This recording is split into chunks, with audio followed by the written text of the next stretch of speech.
ក៏ប្រុសស្រីអាគារសង់ថ្មីចិត្តអប្រិយប្រឡ័យសង្ខារដាច់ជីវិតឲ្យខ្សែមរណាមនុស្សស្លូតសងមិនដាច់ក៏លោកាមកប្រហាបែបនឹងធ្វើសំណងចិញ្ចឹមជីវិត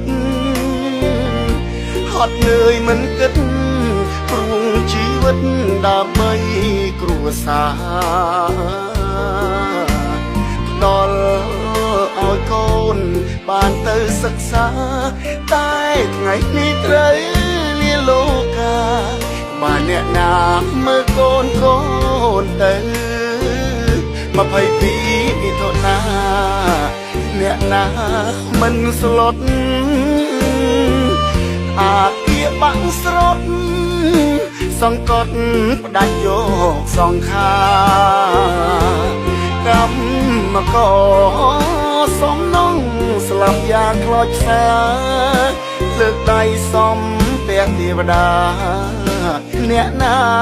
ទប់ទឹកភ្នែកបានអោហេតុការដល់កំណាចអើយអ្នកកើតរួចហើ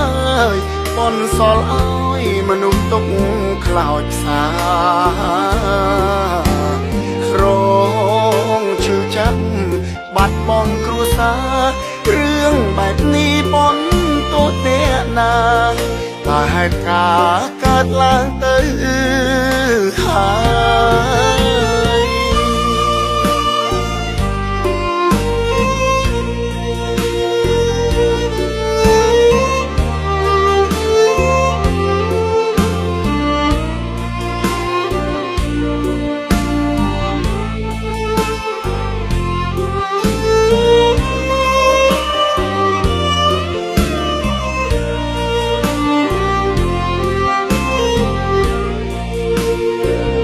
22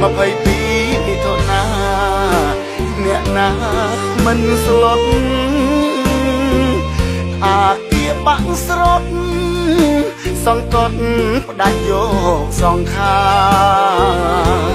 កម្មករសំណងស្លាប់យ៉ាងខ្លោចផ្សាលើកដៃសំពាក់ទេវតាអ្នកណាទប់ទឹកភ្នែ